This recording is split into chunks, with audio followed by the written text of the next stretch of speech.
Señores, buenas tardes a todos. Muchísimas gracias por permitirnos llegar a sus hogares hoy domingo a través de su programa Seguros TV. Siempre venimos cargados de entusiasmo y con la mejor de las intenciones de llevar a todos ustedes, pues, para la redundancia, lo mejor de nosotros, ¿verdad? Y edificarlos un poco en todo lo que tiene que ver con el sector asegurador.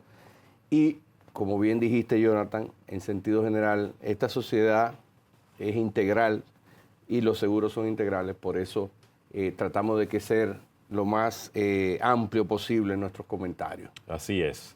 Mira, y dentro de nuestros comentarios, una situación o lo que acontece en cuanto al Intran con la puesta en marcha de la regularización o homologización de los cascos de los motoristas.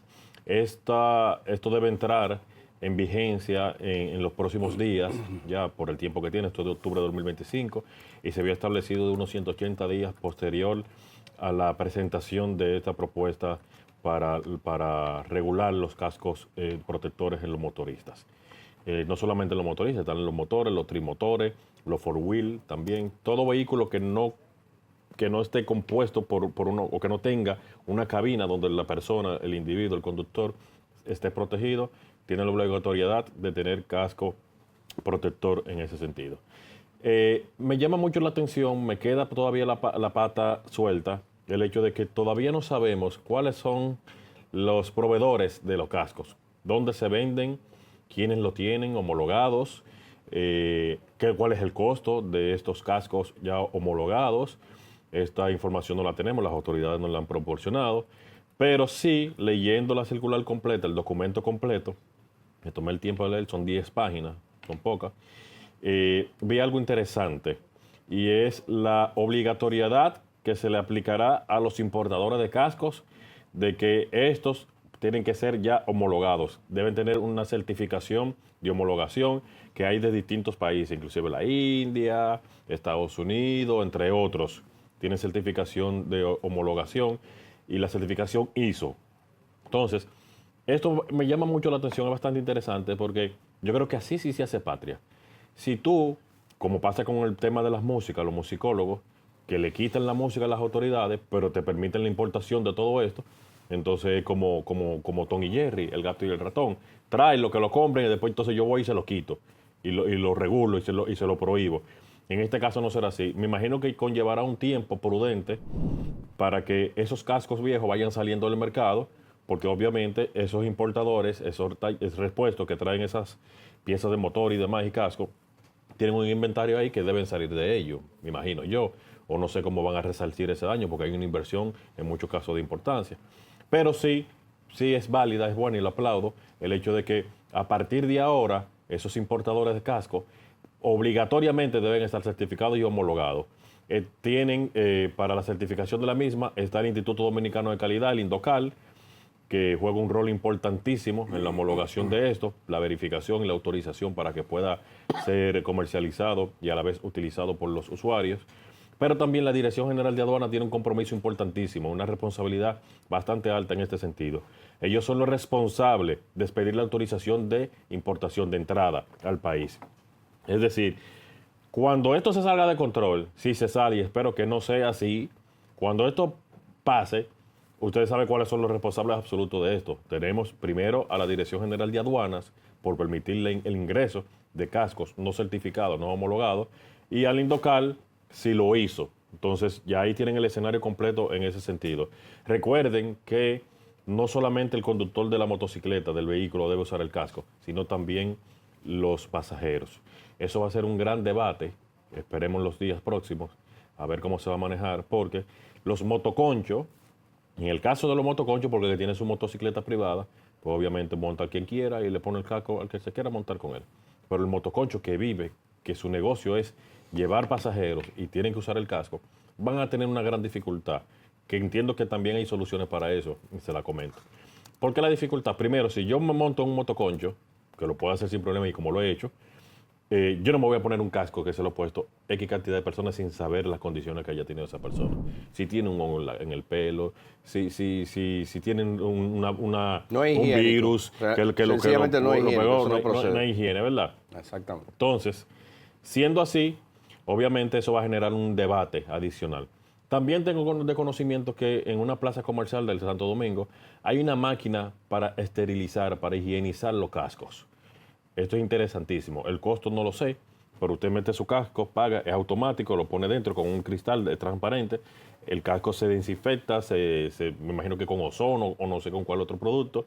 El asunto es que esteriliza y le da mantenimiento, higieniza el casco. Esa parte, entonces pudiéramos ver la implementación de más aparatos, más equipos como estos en distintos puntos para que los motoristas se les obligue a higienizar ese casco, para que medianamente sea aceptado por los usuarios de esto. O los usuarios comprar su casco. Entonces vamos a ver a dónde va a llegar esta historia. O usar el pasamontaña para que se lo pongan arriba, o una serie de cosas. Pero de que tienen que acatar este tipo de resoluciones que son en pro de la seguridad de todos ellos precisamente, es fundamental. Y que las autoridades, como bien dijiste, hagan cumplir las leyes. Tanto quien impone la normativa como todos los accesorios, ¿verdad? Porque en este caso Intran impone la normativa, pero si no se encarga de que por donde van a entrar esos cascos haya una regulación adecuada y que cumplan realmente con esa certificación, y que esa certificación, como en algunas otras cosas, sea lo suficientemente clara y no tenga puntos grises, que eso es un gran problema, de donde se agarran muchas veces cosas para hacer las fechorías que se acostumbran a hacer en este país, pues que eso esté bien claro y que se cumpla. Eso es fundamental. Dijiste ahorita los pasajeros. Debo decirte, y ya es hora de que empecemos a hacer, en algunas cosas por lo menos hacer cumplir algo de la ley. Señores, la 6317 solamente permite un pasajero atrás. Sí. Uno solo. Y aquí montan 3 más, 4 más. Uno solo. Y el pasajero tiene que tener más de 8 años. Ahora, yo le pregunto a usted que nos está viendo allá, ¿cuántas veces al día usted se topa que se está violando esa ley? Entonces, es importante, fundamental, que como tú bien dijiste, está bien visto, que se homologue, ¿verdad? Que se haga la homologación y que se logre tener mejores calidades, porque aquí se pone una clase de casco a veces que es mejor es mejor no tener nada. Yo creo que es mejor a veces no tener nada. Sí, entonces, precisamente esa homologación lo que viene a recoger es las condiciones idóneas para realmente salvaguardar la vida del usuario. Así es. Tanto el conductor como el pasajero que lo lleve, para que sea real, que no sea un accesorio, para que no le digan que no tiene casco. Se te ponen hasta una vacinilla en la cabeza y andan con un casco, ¿me entiendes? Sí. Entonces, eso es lo que se quiere evitar. Pero también tú que mencionas niños, mencionas menores de edad, también la resolución establece el uso del casco en niños, lo que no recuerdo exactamente es... Tiene que ser por encima de los 8 años. Por encima de los 8 años. No puede haber una contradicción entre uno y otro. Obliga... O no debería. Obliga al uso del mismo casco también, pero con los ajustes necesarios. No el casco normal. Tú tienes que, si no lo tienes, Claro. tienes que entonces adquirirlo, bueno, adquirirlo básicamente, un casco para ese menor de edad que va montado como pasajero en ese vehículo. También lo recoge, o sea, que no se quedó, en esa parte no está ambiguo la resolución, la recoge también, establece, porque tú tienes padres de familia, tú tienes familia que su medio de transporte es una motocicleta y tienen niños. El hecho de la cantidad de pasajeros es un tema. Es importante. Eso es un tema. Es importante que se siga tratando de fortalecer el transporte público en sentido general, porque todas estas situaciones de que montan 4 en un motor, de que andan como chivos sin ley, una de las grandes razones es porque el transporte público aquí es precario. Sí. Y eso obliga a la ciudadanía, obviamente, a buscar alternativas que le permitan llegar a sus trabajos, llegar a sus hogares y una serie de cosas. Sin embargo, vamos a tratar de tener algo de orden en este desorden que estamos teniendo, porque, ¿verdad? O sea, como que hay que buscar la vuelta, sí o sí, definitivamente. Mira, quería en mi comentario de hoy hacer alusión. Señores, los ataques de ciberseguridad, que hablamos en una ocasión, tuvimos un invitado aquí hablando sobre eso, sobre el cyber risk o el riesgo de ciberataque. Señores, en el 25 se intentaron 537 millones de veces. Y de esos 537 millones de veces, porcentualmente un 10% es mucho. sea, que de eso un 10%, un 5%, un 1% se logre, es mucho. Entonces, con todo esto de la inteligencia artificial, cada vez más, todos estos fatales, porque no tienen otro nombre, tienen más herramientas para poder ejecutar este tipo de ataques, sobre todo las personas más vulnerables.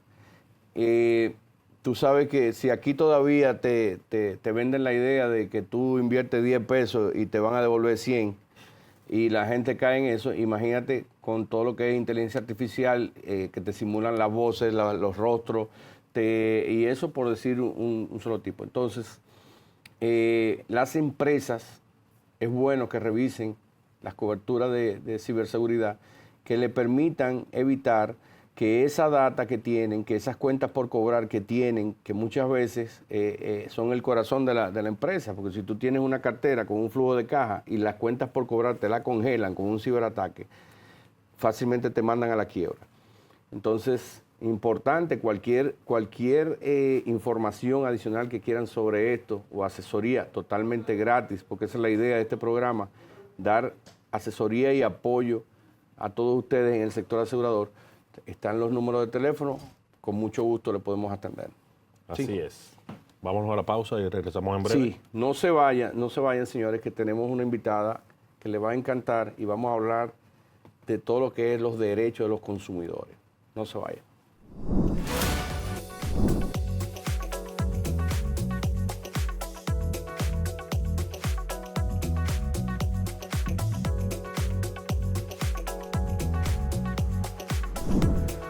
Y ya estamos de regreso con ustedes, queridos amigos. Muchísimas gracias por mantenerse con nosotros en su programa Seguros TV a través de BTV, Canal 32.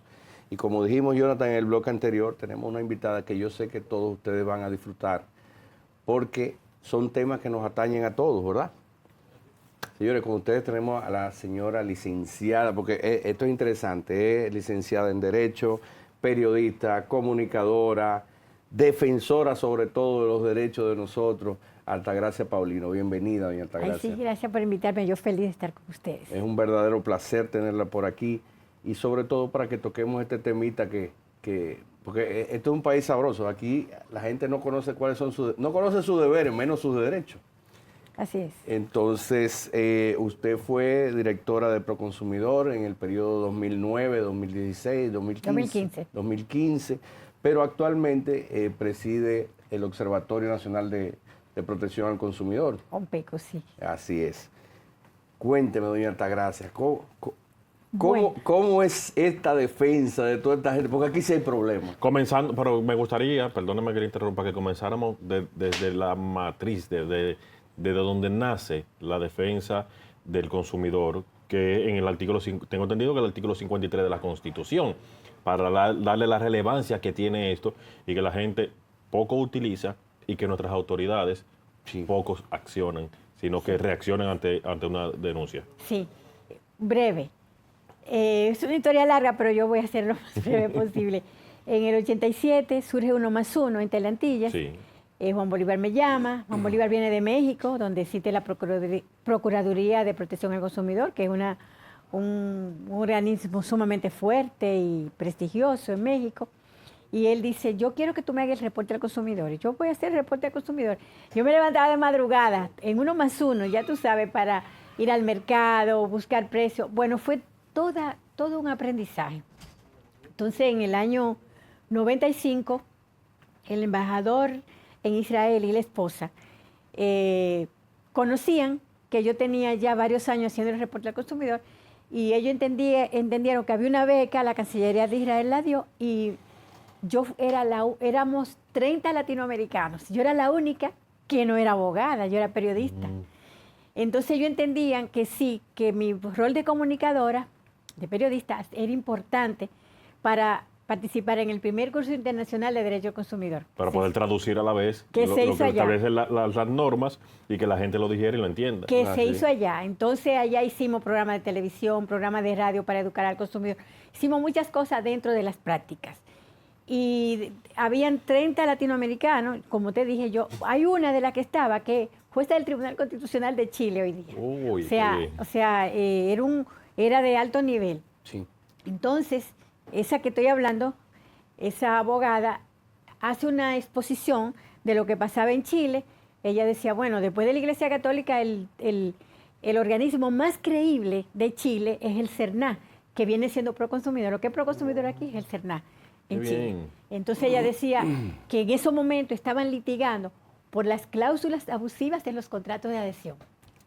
Eso planteaba ella que era lo que se estaba discutiendo en Chile. Sí. Y yo me puse a pensar, pero ya no hay de esto. Entonces yo vine con la idea de que había que impulsar una ley como la de Chile y un organismo como el de Chile, creíble, para proteger a los consumidores. Porque yo, aparte del reporte al consumidor, yo como ciudadana, como consumidora, sufrí mucha humillación. O sea, Claro. les voy a poner, por ejemplo, una ferretería famosa, que yo no la voy a mencionar, pone 2 lamparitas a 300 pesos. Yo me puse contentísima, yo me mudé, yo vivo en una casa grande y me mudé a una más pequeña y voy por la lamparita. Cuando llego me dice, ay, esas lamparitas llegan en marzo, pero tenemos una parecida que vale 350. O sea, yo tenía entonces que, yo fui con 600 y tenía que disponer de 100 más, 700 para poder. Entonces, ahí me sentí engañada. Otro día, yo compré un zapato y tenía un pie más chiquito y uno más grande. Cuando lo voy a cambiar, no, porque no hay, qué sé yo cuánto. Oye, la falla de la tienda, Sí. me dan una nota de crédito. Que no hay cultura de devolución del dinero. Me dan una nota de crédito. Sí, Yo paso que de como- hecho la forzan ya a tener yo otra vez. paso como a los 40 días. Yo andaba reportereando, haciendo un reportaje. Yo era cuando esos reporteros en Teletilla. Y voy a buscar mi zapato y me dice, pero esa nota está vencida. Y Sí. tenía como 40 Ay, días. mi madre. O sea, nadie tiene que quedarse con el dinero de otro. Eran 3.500 pesos, que en ese momento era mucho dinero. Claro. Mucho dinero. Entonces yo me sentí, entonces todo eso me hizo pensar que a mí me pasaba eso, siendo reportera, Imagínese, esto que lo otro. exactamente. Imagínate a los ciudadanos. Yo dije, no, pero hay que buscar un... Entonces de ahí viene la necesidad de la defensa. Y cuando vine de Israel, hice un grupo que se llamaba Fundación por los Derechos del Consumidor, Fundecon, que hicimos cosas porque había mucha gente empoderada y teníamos una imagen buena y impulsamos la ley. Impulsamos la ley de protección al consumidor, que dicho sea de paso, esa ley se discutió bastante para que pasara en el único organismo en la región que en el Consejo Directivo hay 2 representantes del sector empresarial aquí para que la ley pudiera pasar. Pellegrín y Pacheco se empoderaron de la ley y la ley, Pacheco presidente de la Cámara, Pellegrín un vocero muy, muy autorizado, y la ley pasó. Entonces, pasó con esa condición, o sea, que los empresarios estuvieran ahí. Y entonces, eso fue en el 2005, el 9 de septiembre del 2005, o sea... La ley 358-05. Sí, el 9 de septiembre del 5, el presidente Fernández la promulgó. Yo tengo que decir una cosa, para que los derechos sociales tengan cabida, tiene que haber un gobierno democrático, una gente que crea en la democracia. Sí, Claro. definitivamente. Y si no hay, en una dictadura ni de izquierda ni de derecha, los derechos ciudadanos se fuñeron. No. Yo, precisamente cuando la Constitución proclamó el Estado de Derecho, yo me puse contenta porque es un objetivo para tú lograr. O sea, el Estado de Derecho, derecho tuyo, derecho mío, Sí. la igualdad ante la ley, todo ese tipo de cosas que no se cumple, pero por lo menos te da la autoridad para tú reclamar. Claro. Si vivo en un Estado de Derecho, yo tengo derecho a esto. Sí, yo tengo derecho a otro. bajo otras circunstancias de gobierno, ¿verdad? Un gobierno autoritario, yo creo que lo primero que se viola son los derechos Son los de derechos, la claro. Así gente. es, así por es. default. ¿Cuántas modificaciones ha tenido la ley, si la ha tenido? No ha modificado Ninguna ninguna. sola vez. Lo que no se ha aplicado, si se aplicara... Si se aplicara al 100%. Mira, un técnico, abogado de la Consumer International, que es la Organización de Consumidores Global, dice, si aprueban esa ley, yo voy a vivir para allá porque va a ser... Yo le dije, bueno, una cosa es lo que está escrito y una cosa es lo que se aplica. Sí, claro. Entonces yo creo que lo que hay que, de verdad, aplicar la Ni ley. el documento de las cláusulas abusivas de la que se rige De hoy los en día contratos de todavía. adhesión. Sí, Bueno. que la superintendencia de banco, por ejemplo, se adhiere a ella para poder supervisar a las entidades bancarias, que entiendo que no se cumple tampoco al 100%.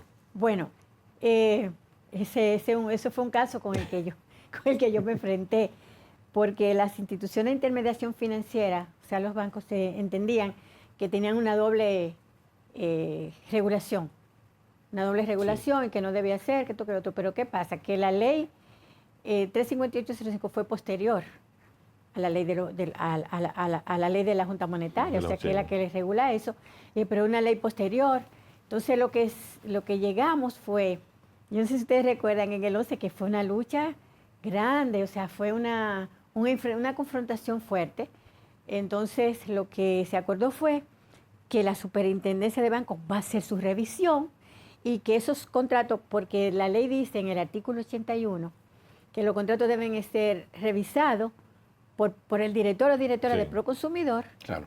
Y entonces llevar un registro de los mismos. Entonces, después que ellos van, nosotros revisábamos. Algunos bancos, haciendo uso de la responsabilidad social, fueron y revisaron su contrato allá.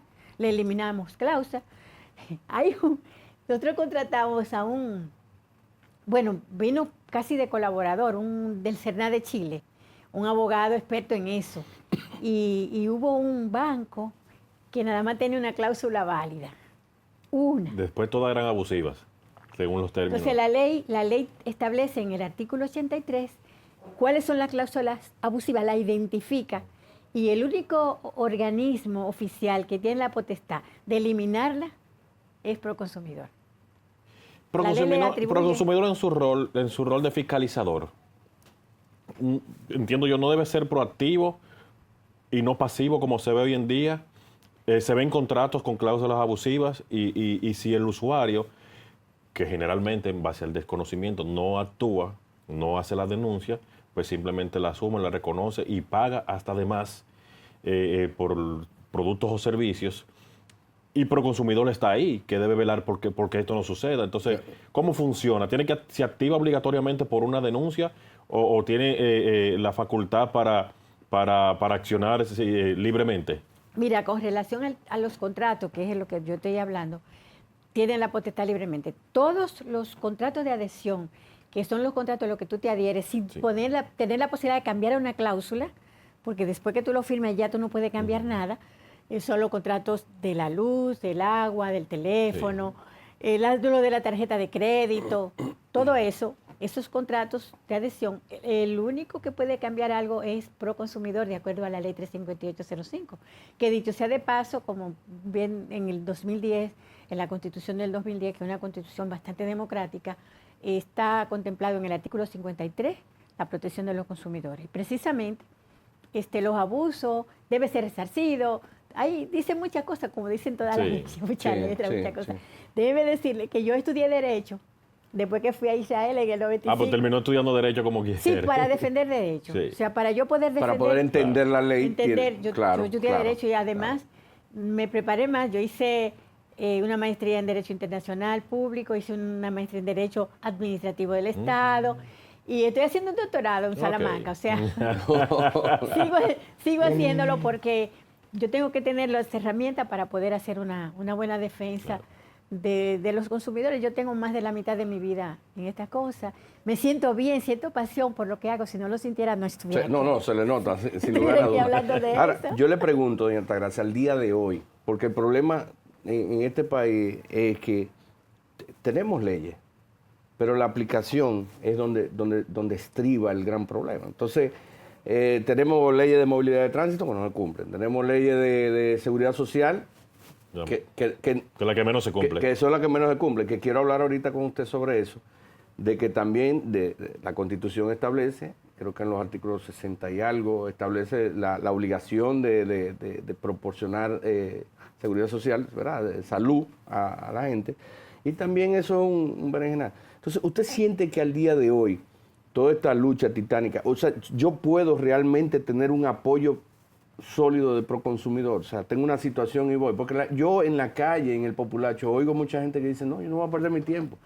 Porque se sienten vulnerados, pero no se sienten que tienen el apoyo real de que ese organismo vaya y pueda fiscalizar de manera contundente, ¿verdad? Mira, lo que más afecta a la gente es que antes de la ley 35805 existía la ley 13 de protección a la economía popular, que fue la estuvo en el paquete constitucional del gobierno de Bosch, en la Constitución del 63. El 27 de abril del 63 se aprobó la Ley 13. Acuérdense que era la ley que controlaba los precios de los alimentos. Y en ese sentido la gente está desamparada, porque quitaron la ley, pero pro consumidor tiene que jugar un papel. Yo le decía, cuando se discutía la ley, la gente no va a entender eso, hay que explicarlo. Entonces lo que se acordó fue información de precio. Información de precio. Información de precio quiere decir que si un plátano en Barahona cuesta 10 pesos, porque tú tienes que pagar 45 pesos aquí en la capital. Claro. Entonces, hay un mecanismo que lo creó Balaguer en el 68, creo que fue INESPRE, Instituto Nacional de Estabilización de Precios. En términos de precio, el INESPRE, el espíritu del INESPRE era lo que es el Banco Central con los bancos. El Banco Central te dice, la tasa. Sí, es regular. Marca la tendencia. 5.5. Sí. No, de ahí para abajo, no de ahí para arriba. Con los precios de los alimentos, si no hubieran desnaturalizado el INESPRE, ese fuera el regulador de los precios. ¿Por qué? Porque entonces el plátano que tiene INESPRE, ese es el modelo a seguir. El referente, claro. Por eso, perdóneme que le interrumpa, entonces eso contradice el espíritu democrático por el que se formó o por el que se crea la 358-05 para defender al usuario. Porque entonces existe el libre comercio y la gente, por un tema de costos, ¿verdad? A mí no me cuesta lo mismo producir un plátano que le puede costar en Azua, en Barahona, producirlo allá, porque a mí me sale más costoso o porque no tengo un favoritismo, una subvención del Estado para comprar esos fertilizantes más económicos y demás, pero vendo, ¿verdad? Entonces, va en contradicción con ese espíritu. Mira, hay dos cosas. Número uno, el Estado está obligado a proteger a los ciudadanos. Olvídate. Y con eso quiere decir que mi potestad, que yo no la puedo delegar como Estado, tengo la posibilidad de fijar precios. Fijar precios a productos sensibles, independientemente de... Por ejemplo, en la pandemia, en casi toda América Latina se fijaron precios. En Perú, por ejemplo, se fijó... Para evitar la especulación. Aquí no hubo que hacerlo porque en ese año aquí hubo mucha producción. Sí. Aquí, ese es el ejemplo. Aquí no hubo que fijar precios porque había mucho, había oferta. Sí, había abundancia. suficiente oferta. Entonces, no hubo que hacerlo. Pero si hay situaciones críticas, yo me imagino que en Irán y esos países donde están en guerra, los gobiernos, para que no le falte nada a sus ciudadanos, han tomado medidas. Entonces, esa posibilidad, el gobierno la tiene. El gobierno la tiene. Ahora, ¿qué sucede? En el 94, cuando surgió la Organización Mundial del Comercio, que desaparecieron los controles de precio, la OMC le instó a los gobiernos a legislar para proteger al consumidor. Se crearon las leyes de competencia, como la otra cara de la moneda. Que es lo que tú estás mencionando ahora. Como la otra cara de la moneda, o sea, se crearon. Ahora, en Perú, por ejemplo, y en muchos países, hay un organismo que regula las dos cosas. Aquí no, aquí Procompetencia es una cosa y Proconsumidor es otra. Sí. Y no se alinean. No hay una interacción, claro. No, deben alinearse. Claro. ¿Por qué? Porque si hay buena competencia, el consumidor se favorece. Sí, o sea, claro. Pero si hay monopolio, oligopolio, como los hay aquí, eso hace que cada cual ponga el precio que le da la gana. Entonces no hay libre competencia. Si no hay libre competencia en el libre comercio, entonces hay un nudo que realmente perjudica al consumidor. Y da pie a la especulación en una forma al consumidor, así es. Claro. O sea, bueno, perjudica al completo, al consumidor, que al final es el más perjudicado, viéndolo desde el punto de vista humanitario, vamos a decir, y como consumidor, como el ente débil, por el mismo productor. En el caso de las importaciones, por ejemplo, los productores locales, cuando pasó con el cerdo, cuando ha pasado con un sinnúmero de rubros, por ejemplo, la cebolla hoy mismo en Constanza, la papa y demás, tienen los almacenes llenos, completos de producción, pero la misma importación, que el gobierno ha permitido la importación para esto, para perjudicar a un sector. Entonces, cuando tú te pones a ver, es libre competencia, es pro competencia, pro consumidor, el mismo Estado se contradice en sí en sus acciones. Tienes razón. Hace 3 años exactamente, cuando el gobierno liberó para importación 66 productos, nosotros desde OPECO dijimos que no, que eso era un error. Nosotros somos una isla. Si aquí no vienen barcos ni aviones, bueno, no vamos a morir del hambre. Entonces aquí lo que hay que fomentar la producción Local. nacional, la producción local, fortalecerla y hacerla que sea de calidad. Incentivarla, claro. Y producción de calidad, que la gente no se queja, no, porque el importado es mejor, no. Vamos, el de aquí está mejor porque está más fresco, no ha pasado el mar, no se ha descompuesto. Doña Altagracia, y está bajo el estándar, porque el sabor, el mismo arroz, las variedades de arroz, Claro. no es lo mismo. El dominicano, por ejemplo, hay mucho arroz chino que no le gusta y arroz americano que no le gusta. Sí. O sea, porque estamos acostumbrados a una variedad. Ahora, yo aportaría un poquito más. No solamente incentivarlo, ¿verdad? Sino crear las condiciones adecuadas para que ese productor pueda meterse y sea competitivo con esos mercados internacionales, porque es que aquí te prestan para comprar un carro mucho más rápido que para tú sembrar 10 hectáreas de tierra. Sí, ese es un problema serio. Además, hay que tomar en cuenta los factores climáticos, la sequía, las aguas. Entonces, ¿qué sucede? Somos una isla que somos prácticamente un continente en miniatura, porque tiene temperatura bajo grado allá Sí, arriba en la sí, montaña y sí, tiene un sí. calor del Lo tenemos carajo todo. abajo. Entonces, yo pienso que debe hacer un consciente mapeo para que siempre haya, Sí. mantener el equilibrio. Si se da esto en esta época, vamos a hacerlo allá, aquí. O sea, tiene que haber una visión Eso es estratégica, planificación, doña Altagracia. una visión estratégica como país. Claro. El que haga eso, o alguien que tiene que hacerlo, y yo lo estoy sugiriendo, Sí, sí, y sí. ustedes están de acuerdo, o sea, Sí, como sí. alinearnos en ese sentido, porque oigan lo que le voy a decir. Yo me puse a investigar qué pasó aquí en el 1944, cuando el centenario de la independencia. Mi mamá siempre hablaba, y mi abuela, del centenario. Dice, ¿qué era aquel centenario? Entonces mi mamá decía, es cuando cumplió 100 años la independencia nacional. Ese año no llovió aquí y la gente pasó hambre. Pasó hambre. Coincidió con la Segunda Guerra Mundial, que aquí no venía barco ni venía nada. Claro. Nosotros podemos vernos en una situación como Sí, esa. sí. Ahora, podemos ver una situación como esa. Y ojo, voy a hablar de un tema que se llama agua. Tenemos ríos, tenemos la posibilidad de hacer reservorio. Para si viene una sequía de esa naturaleza, aquí haya agua. Por ejemplo, donde llueve mucho, en la región este, Atomayor, el Ceibo, esa zona por ahí no hay nada de reservorio. Ahí pueden hacerse varios reservorios. Yo decía, ¿qué es lo que es esto? Yo estuve en Hong Kong, me llevaron a una colina y yo veo ese lago allá. Y le digo, muchachi, ¿este lago? Y dice, ese no es un lago, eso es un reservorio. Claro. Era un lago, porque yo lo que veo era un lago. Y yo, explícame, ¿cuál es la diferencia? No, pues es el agua de reserva, para si hay sequía, si no llega a la ciudad. Esa es nuestra agua de emergencia. Entonces podríamos, como aquí llueve tanto, tener nuestras aguas de emergencia. Cuidar las aguas Tenemos que ir a una subterráneas, pausa. cuidar los ríos. Todo ese tipo de cosas que genera vida, de una visión estratégica, tiene que verse. Precisamente viene el bicentenario en el 44, si se repite la sequía.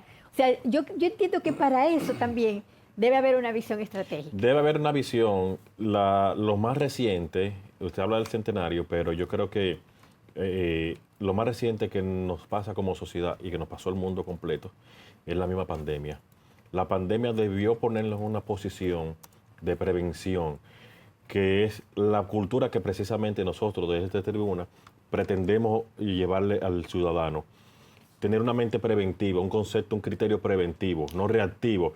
Nuestros gobiernos, a pesar de tantas posibilidades de información y de una óptica macro internacional, más que tomar medidas preventivas, lo que hacemos es reaccionar el día a día según lo que vaya aconteciendo. No hacemos eso. En el este hay muchísimo terreno para hacer el reservorio. En nuestro país hay muchísimas posibilidades de hacer el reservorio. La misma producción local debería incentivarse más para depender menos de la compra de divisas inclusive, en ese sentido, y tener una sociedad más sana económicamente y más holgada. Vivimos en una isla donde aquí se supone que comer pescado y marisco debe ser más económico que el pollo. Sin embargo, es un lujo para la gran mayoría comer pescado y marisco.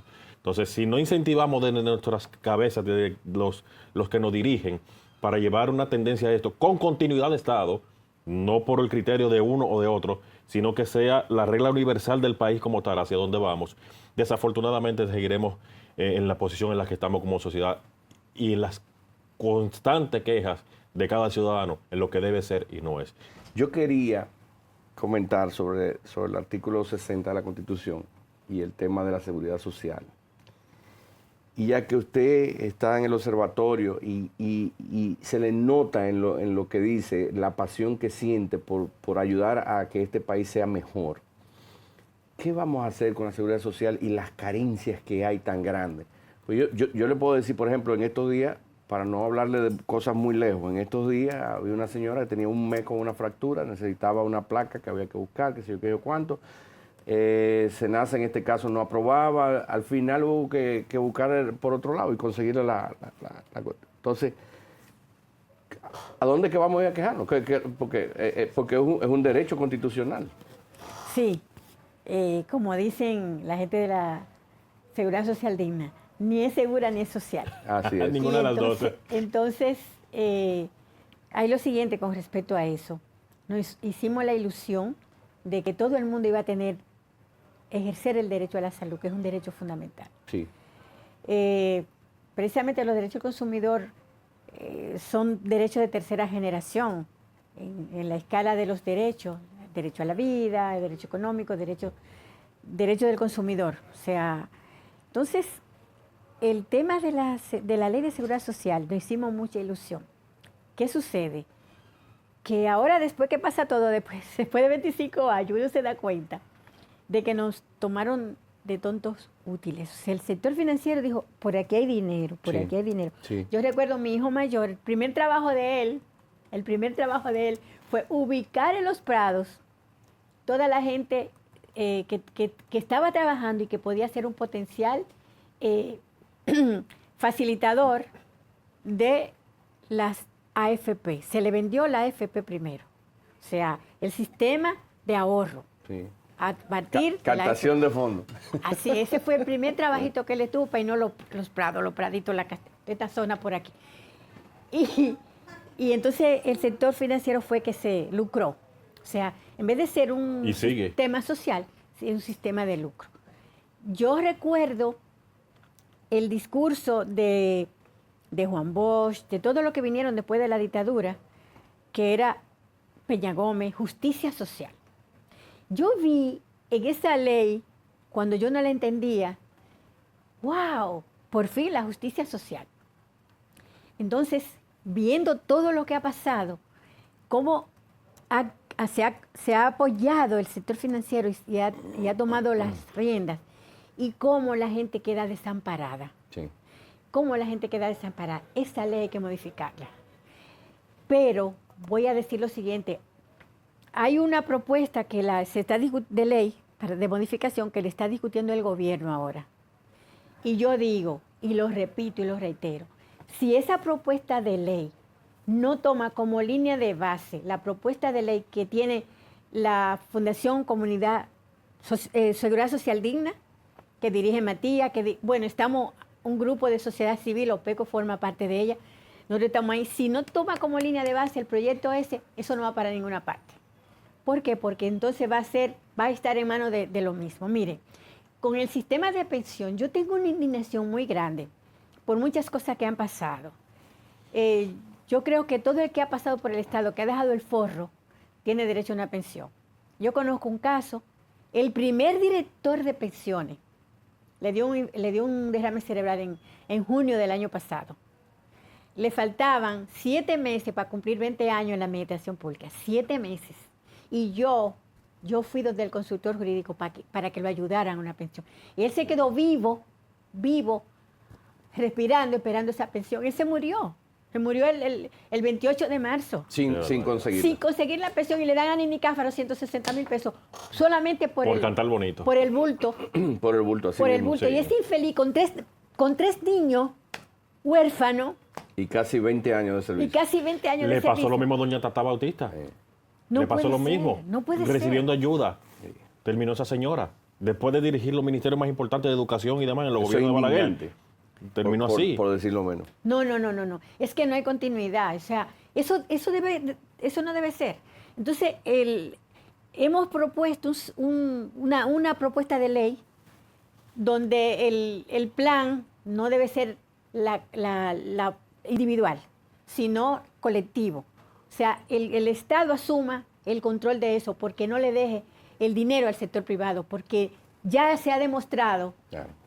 el Estado es regulador, pero le tuercen el brazo. Sí, Sí. Entonces, sí. no puede ser. Los intereses priman. Eso no debería ser para Óyeme, una realidad de este país. con fondos de AFP, que primero tú lo solicitas como contribuyente y no tienes una proporción ni siquiera para ayudarte a ti mismo a crecer o mantenerte saludable por una operación que tengan que hacerte o lo que sea.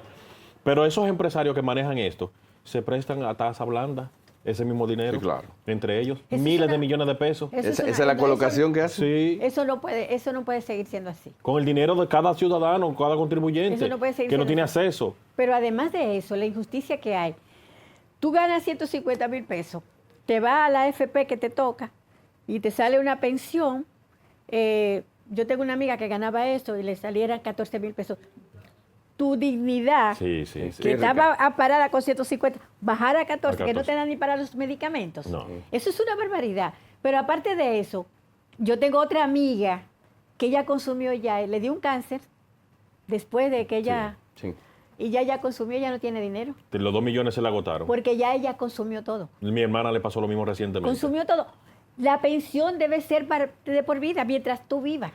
Desde Proconsumidor o desde el criterio y la naturaleza de Proconsumir, y usted como defensora de los derechos del consumidor, la parte de ese monto disponible en los seguros contributivos que son destinados a la farmacia, ese catálogo, primero de medicamentos obsoletos y que nunca cobre nada, pero en otros casos, como en el mío particular, que las veces que he optado por acceder a esos fondos para comprar algún medicamento simple, nunca tengo disponible. Yo soy del criterio que eso debe ser acumulativo, porque es mi derecho y es mi dinero que yo estoy pagando, aportando para esto. ¿Han ustedes gestionado alguna iniciativa para que esto sea acumulativo? Si yo no usé No, 5 no. años, yo debo tener 50,000 pesos, si son 10,000 pesos. No, así, o sea, no hemos hecho el ejercicio, pero sí tenemos la denuncia. Por ejemplo, tú tienes, el catálogo son 12,000 pesos, tú no lo usaste, pero ¿dónde van ese dinero? ¿Te lo devuelven? No, No, para nada. Se quedan con ellos. Entonces eso es de las cosas transparentes, eso es de la opacidad que tiene la ley y la aplicación de la ley. Mira lo que pasó en Senasa, Sí. mira lo que pasó. O sea, hay un desamparo total. La gente que tenía el seguro subsidiado ya no tiene nada. No Así tiene es. absolutamente nada. Y hasta el contributivo está en duda. Entonces... Y los tiempos de espera tan Yo escucho, insoportables. y le hago un paréntesis político en esta parte, y me perdona. Yo escucho representantes del gobierno, funcionarios del actual gobierno del PRM, alabando y vociferando a boca llena, con mucho orgullo, el hecho de que el gobierno, el presidente, haya incluido en el subsidiado más de 2 millones de afiliados, cuando realmente me daña la gestión. O sea, yo afilio 2 millones de afiliados, que no estuvo bien, porque si tú no tienes los fondos, es una cortina de humo lo que estás haciendo. Y segundo, en el mismo escenario de que tú andas llevándolo como un logro, es el fraude más grande que ha pasado en este país. A la vez. Ellos le dieron carné A la vez. Sí. más nada. Eso es una barbaridad. O sea, eso indigna. ¿Por qué tomar a los pobres de instrumento para promocionar, para posicionarse? Sí. Eso es indigno, eso es deshonesto, Sí, lo es. eso no es transparente. Entonces, el sistema de salud, oye, el derecho fundamental más violado aquí es el de la salud. Porque tener que ir a un hospital donde no hay cama, no hay nada. Bueno, el de la persona que yo estoy hablando, con un derrame cerebral, el día entero en una camilla en un hospital porque no había cama. Lo llevaron a 3 sitios y en los 3 sitios no había, hasta que apareció al final a las 12 de la noche un sitio donde lo llevaron. Soy inhumano. Entonces, no es una violación. Mira, ¿cuántas personas tienen seguro decente? Sí. O sea, si tú tienes un seguro internacional que te da una cobertura, Sí, wow, sí. como que ese es el derecho de todo el mundo, porque es un derecho fundamental, el derecho a la salud. Entonces, Joseph Stiglitz, el Premio Nobel de Economía del 2001, dice, hay medicina para ricos, medicina para clase media y medicina para pobres. Entonces, tú dirás, bueno, pero la de la pobre me curará a mí. Entonces, yo creo que como derecho humano fundamental debe haber una medicina para todo el Una mundo. medicina, Sí. claro, porque, Sí, porque sí. es Una para medicina, pobres. ¿Qué un tiene de sistema diferencia? para todo el mundo. Somos seres humanos todos. Sí.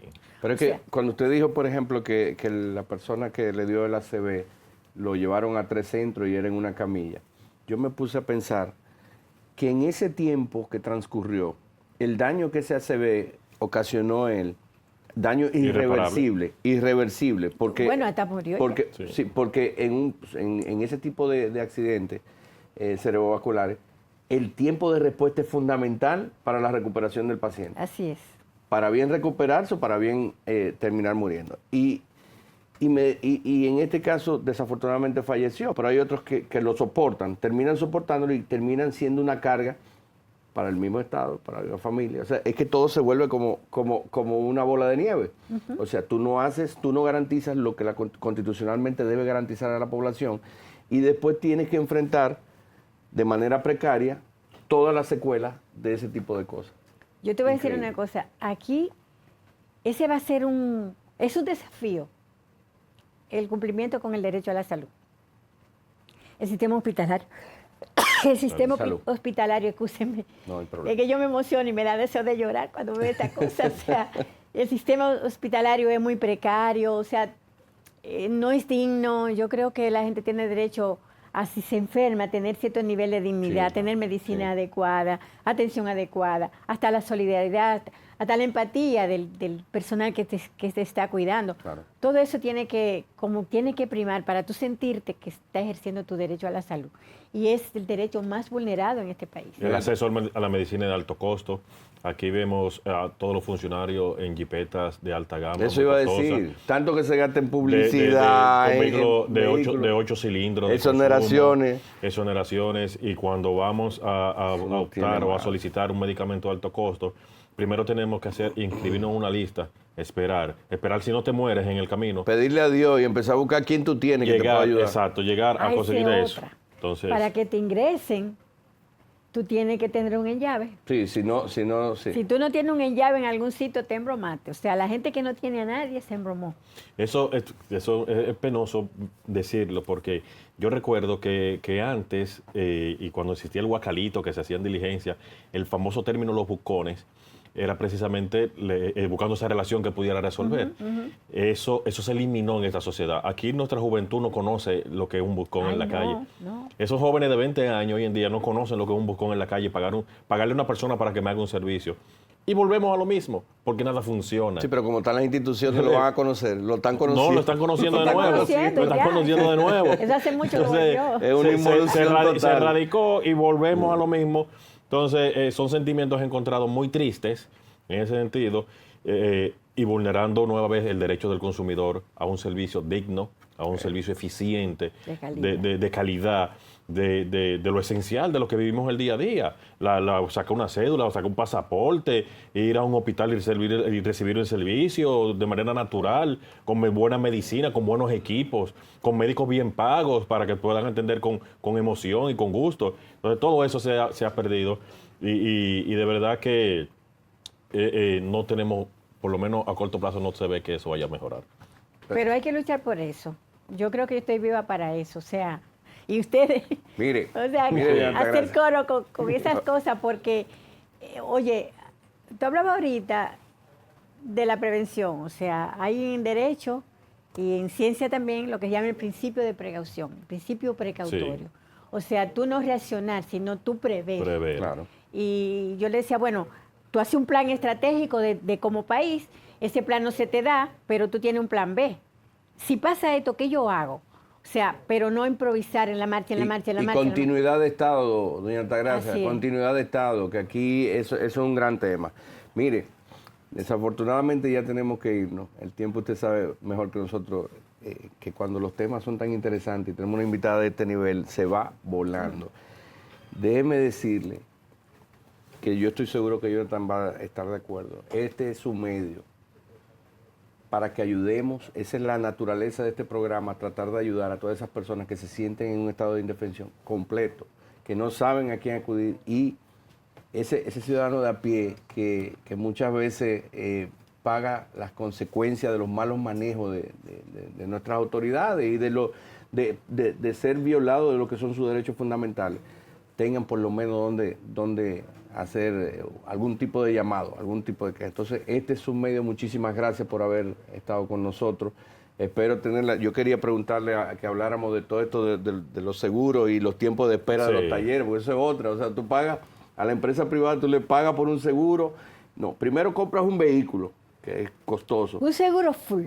Sí. Financiado. Tienes tu seguro full. Estás pagándole al banco, al seguro, a todos lados, chocaste y entonces la pieza no aparece del concesionario. Y una serie de cosas. Y no solo ese seguro full se supone que está full, cubierto full, Sí. pero te Sí. chocan y tú tienes que buscar el deducible, Lo que pasa es que que a veces te sale más caro. Usted acaba de mencionar algo maravilloso y es que en todas las leyes, en todo lo que tiene que ver con el dominicano, se supone que. Claro, Así es. Doña Altagracia, un placer inmenso Bueno. tenerla con nosotros.